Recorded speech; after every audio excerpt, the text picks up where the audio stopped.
그러니까 벤투 때는 벤투를 까다가 벤버지가 되고, 클린스만 때는 클버지 하다가 클버러지가 되고.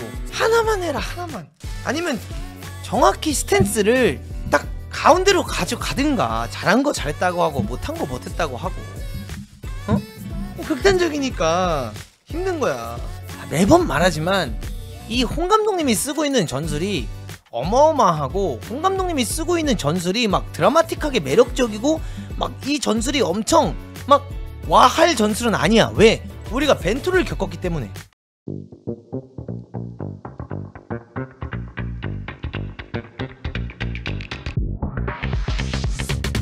리뷰 시작하도록 하겠습니다, 여러분들. 일단은 오늘 팔레스타인이 굉장히 견고한 수비를 가지고 나왔어요. 4-4-2 포메이션을 들고 나와서 9번과 11번으로 공격을 하고 7번과 21번이 패스를 해주면서 요 나머지 6명은 굉장히 수비적인 형태를 들고 나왔는데, 오늘 한국이 어떻게 경기를 가지고 나왔냐면 오세훈 가운데 두고 손흥민 왼쪽, 그 다음에 이강인 오른쪽, 그 다음에 황인범 여기, 이재성 여기 이렇게 놔두고 박용우 수비형 미드필드에 놔두면서 김민재랑 조유민 쓰면서 서령우, 이명재 이렇게 나왔죠. 근데 오늘 처음에 경기를 시작할 때 어떻게 했냐, 조유민 오른쪽에 놓고 김민재 가운데 놓고 약간 이명재가 요정도 위치에서 3백을 가져가면서 경기를 가져가는 모습이 좀 많이 나왔어요. 그러면서 박용우가 여기 서 있다고 치면 서령우가 많이 벌려주면서 이강인이 요 하프 스페이스 안으로 요런 데로 좀 들어가는 모습이 많이 보였고, 이게 조유민이랑 서령우의 거리가 좀 이렇게 멀어지는 경향이 있다 보니까 요 멀어지는 사이로 계속해서 황인범이 요 내려오면서 여기서 이제 공을 받는 역할을 굉장히 많이 해줬고, 여기서 황인범이 계속해서 좋은 패스 플레이를 뿌려주고 만들어주는 장면들을 좀 볼 수가 있었죠. 그리고 나서 왼쪽에서는 사실 오늘 손흥민 선수가 좀 굉장히 좋은 경기력을 보여주면서 1대1도 계속해서 가져가주고, 그 다음에 크로스라든가 아까 이재성이랑 이명재랑 여기서 보여줬던 콤비네이션 플레이, 손흥민에게 연결됐을 때 딱 주고 딱 뛰어들어가면서 이들 패스 받아서 여기 각 없는 데서 이 마무리했던 거, 이런 거는 진짜 환상적인 좀 조합 플레이였다, 좀 이렇게 말씀을 드리고 싶습니다.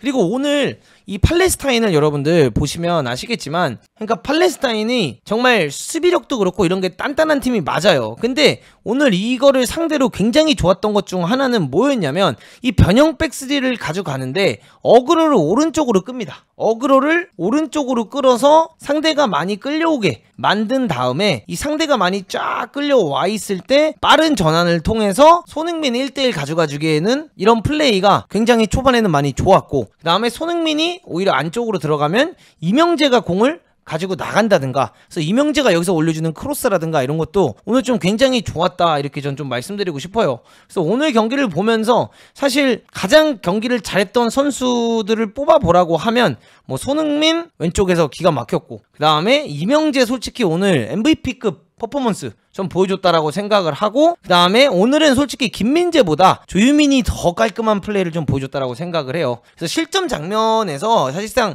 김민재의 그런 김민재의 그 아쉬운 실수 때문에 이제 다 실점을 하게 되었는데, 이런 팀들 상대로 중동 원정에 가서 중동 팀을 상대로 먼저 그렇게 실점을 하면 원래 역전까지 가는 게 되게 어렵습니다. 진짜 어려워요. 오늘 결국에 가장 관건 중 하나가 어떤 게 있었냐면, 이제 이강인 교체 타이밍이죠. 이강인을 교체하면서 배준호를 넣고 이재성을 빼면서 오영규를 투입을 시켜서 뭔가 승부수를 던진 거예요. 어차피 상대가 압박을 나오지 않고 상대가 기다리고 있는 상황 속에서 결국에는 스트라이커 숫자를 늘리면서 오영규랑 주민규로 조금 더 싸움을 걸려고 했고, 그 다음에 배준호를 오른쪽에 두면서 배준호로 이제 흔들고 들어가 주는 플레이를 가져가려고 했는데, 솔직히 이 둘이 들어와서 크게 변화를 주지 못했다라는 거. 그게 조금 굉장히 아쉽긴 하고, 승부수를 던져서 사실상 성공을 했다면 굉장히 좋은 승부수고, 어떤 감독이든지 간에 정말 중요한 순간 때, 중요한 타이밍 때 중요 선수를 빼면서 교체 선수를 넣는데, 그때 만약에 이겼더라면 용병술이 되는 거고, 결국 거기서 넣는데 그런 결과를 가져오지 못한다 라고 하면 좋은 결과는 아니라는 거죠. 근데 아쉬운 건 오영규랑 이제 주민규를 넣었다 이거야. 맞죠? 오영규랑 주민규가 들어갔는데 그럼 결국 스트라이커 숫자를 늘린 거잖아요. 그래서 제가 바라보는 시점에서 아쉬운 부분은 결국 공격 숫자를 늘리고 헤딩 싸움, 세컨볼 싸움, 쫑 싸움 할 수 있는 자원들을 늘려놨으면 결국 더 중요한 건 배준호 같은 드리블러보단 사이드에서 차라리 이강인이 조금 더 낮은 지역에 내려오게 되더라도 여기서 이강인이 올려주는 요 왼발 크로스, 오늘 오세훈 보고 올려주는 거, 이런 크로스가 더 필요하지 않았을까? 그런 생각은 합니다. 진짜 이런 생각은 하는데 솔직히 제 기준에는 경기력이 안 좋았다고 생각하지 않아요. 제 개인적으로는 오늘 경기력이 안 좋았다라고 생각을 하지 않습니다. 오늘 경기력은 저는 굉장히 괜찮았다라고 생각을 하고, 저랑 생각하시는 게 다를 수도 있고, 뭐 피파 랭킹을 보면서 뭐 전쟁을 하는 나라다 뭐 이러면서 뭐 많은 말씀을 하실 수 있겠지만, 결국에 팔레스타인은 제 기준에는 굉장히 단단한 팀이에요. 다른 분들은 이런 말을 안 할 거예요. 왜? 까고 싶으니까, 부정하고 싶으니까. 이 팀을 못 이긴 건 당연히 아쉬운 결과가 맞는데 저는 이 팀이 단단한 팀이라고 생각합니다. 그리고 오늘 우리 경기력 자체가 그렇게까지 안 좋았다라고 생각하지 않아요. 좋았는데 결국 후반전에 승부수를 띄운 게 실패했다. 전 그렇게 바라보고 싶습니다. 그리고 배준호는 정발보다는 확실히 반대발이 훨씬 좋아 보인다는 생각이 많이 들고, 제가 지난 경기 때는 박용우 선수를 좀 칭찬을 했는데 오늘 경기에서는 박용우 선수가 공 가져가는 플레이는 좀 괜찮았다고 생각을 하거든요. 그냥 빠르게 공 잡고 주고, 막 여기서 지금 3볼란치 가면은 계속 여기서 박용우 들어가고 황인범 들어가고, 황인범 벌리면은 뭐 아니면 여기서 뭐 이명재가 나가면은 박용우가 여기 껴지면서 황인범 일로 들어오고, 이런 시스템적인 플레이 자체는 전 나쁘진 않았다고 생각을 하는데, 박용우가 수비형 미드필더로서 박아줘야 될 때랑 끊어줘야 될 때랑 그냥 진짜 수비형 미드필더, 오히려 이 팔레스타인에 있는 미드필더들처럼 싸워서 죽여야 되는 그 상황에서 그런 모습을 좀 보여주진 못했다라는 거, 그런 게 저는 좀 많이 아쉬웠다, 이렇게 말씀드리고 싶습니다. 근데 진짜 저는 그러니까 이게 여러분들 지도자 입장으로 말씀드리는 거예요. 이거는 어떤 지도자였어도 똑같을 거예요. 이 시점에서 이재성이 진짜 어그로를 굉장히 많이 끌어줬거든요. 이재성도 그렇고 이강인도 그렇고, 이 둘이 사실상 오늘 하는 플레이라든가 이런 걸 보면 이강인도 오른쪽에서 계속 공을 순환 돌게 만들면서 빠르게 반대로 갈 수 있게끔, 혹은 이강인이 끌어주면서 제2의 움직임하는 뭐 황인범이 뛰어들어가든, 아니면 돌아나가는 오세훈 보고 올리든, 아니면 뭐 서령호가 나가는 걸 보고 패스를 하든, 이제 이런 부분에 있어서 이강인이 굉장히 잘해줬고, 이재성 같은 경우에는 수비면 수비, 침투면 침투, 연계 플레이면 연계 플레이, 이제 이런 것들을 손흥민을 다 도와주면서 뛰었잖아요. 그죠? 이런 경기가 또 그런 경기기도 해요. 교체를 하는 포인트는 당연히 이해가 되죠. 골을 원하고 선수들이 지쳐가고 있고 새로운 에너지를 필요로 하고, 팔레스타인이 계속 교체를 가져가면서 수비를 견고하고 단단하게 만드니까 새로운 에너지를 넣고 조금 더 쌩쌩한 친구들을 넣어주고, 실제로 그 친구들이 지난 경기들이나 지지난 경기들에 들어왔을 때 어쨌든 경기력도 그 선수들이 잘 가져갔기 때문에 충분히 해볼 만한 갬블이긴 했어. 근데 그냥 이거는 어떤 감독이든지 똑같아요. 그 갬블을 하면서 큰 선수를 뺐을 때는 승리를 못 가져오면 그 선택에 있어서는 비판을 받습니다. 예를 들어 이게 쿠웨이트전이라고 생각을 하시면,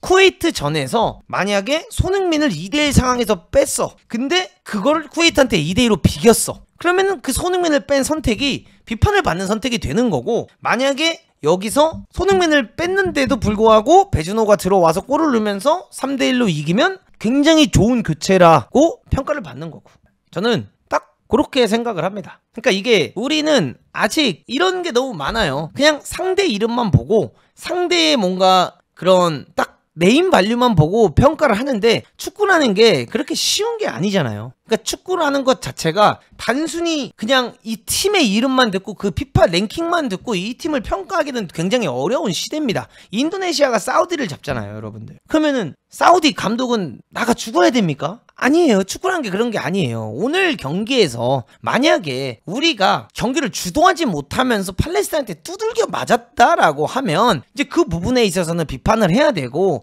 찬스라든가 좋은 장면을 못 만들면서 가져갔다라고 하면 우리가 비판을 받아야 될 부분들이 많겠죠. 근데 사실 이렇게 주도하는 경기를 하다 보면 카운터택을 당할 수밖에 없고, 그렇게 카운터택을 당하다 보면 상대에게도 기회가 오는 건 당연한 거죠. 그렇기 때문에 오늘 경기를 전반전 내내 주도했고, 그리고 득점 기회도 많이 만들었고, 아까 어떻게 보면 세트피스 같은 경우에도 굉장히 준비된 게 많았잖아. 계속해서 코너킥도 1번, 2번, 그 다음에 아까 손흥민이 황인범이랑 2대1 패스 주고받은 다음에 이강인 나오면서 패스 줘가지고 이강인이 슈팅할 수 있는 그 장면 만든 것도 그렇고, 그런 것도 굉장히 좋았잖아요. 그렇지 않나요? 오늘 여러분들 일본도 우리가 좋게 보는 그 일본도 중국이랑 경기를 하는데 한 골을 실점을 했고요. 일본도 그 중국을 상대로 세트피스가 아니었더라면 무승부를 하는 경기였어요. 축구란 게 그런 거예요. 그러면 일본도 나가 뒤져야 됩니까? 중국이랑 그런 경기력을 보여줬으면? 아니잖아요. 못 이겨서 아쉽죠. 근데 오늘은 그냥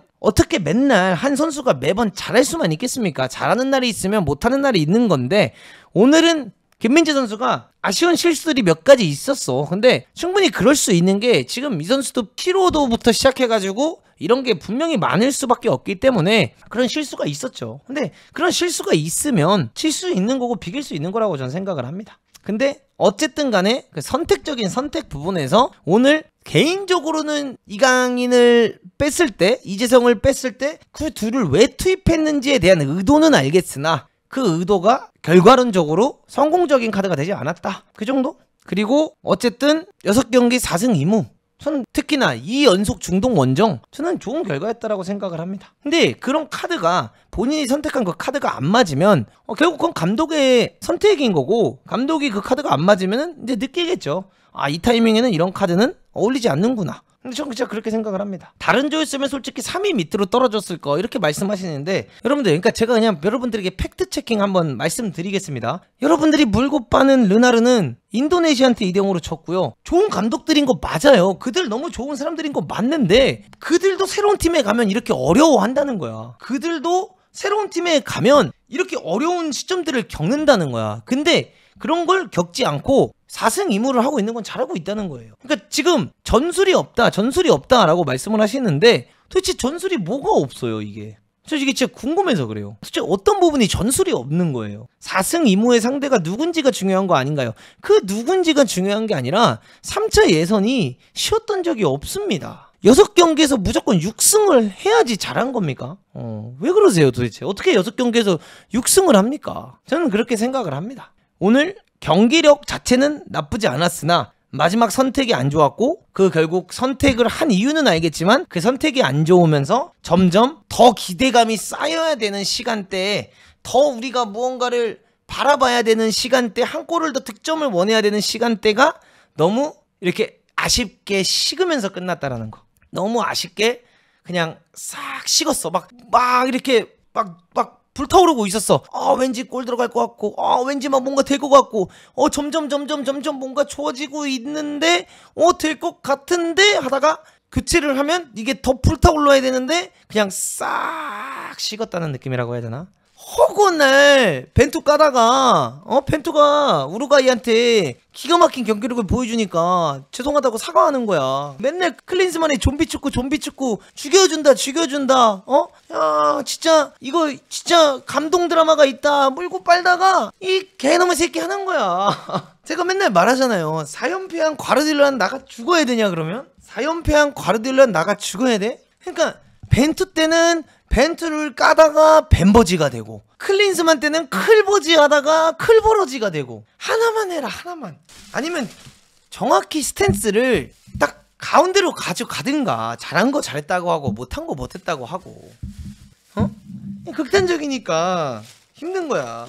매번 말하지만 이 홍 감독님이 쓰고 있는 전술이 어마어마하고 홍 감독님이 쓰고 있는 전술이 막 드라마틱하게 매력적이고 막 이 전술이 엄청 막 와할 전술은 아니야. 왜? 우리가 벤투를 겪었기 때문에. 우리가 벤투의 축구를 겪었기 때문에 이 축구가 그렇게까지 막 색다른 축구는 아닌데 이 중동에 가서 중동 원정들에 가서 이 3차 예선 나올 정도면 어쨌든 간에 이 나라의 이름을 떠나서 그 3차 예선 팀들까지 나올 정도면 그래도 세졌다는 거 아니야. 그 팀들을 상대로 이렇게 주도하면서 어쨌든 오늘 계속 손흥민이 기회 만들고 이강인이 오세훈 계속 살리고 손흥민 쪽에서 기회 만든 거 오세훈이 못 넣는 장면 나오고 이런 장면들 나온 부분 전 괜찮다고 봐요.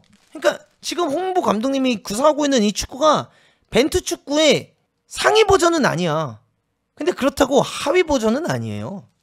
그냥 그쯤이에요. 그쯤.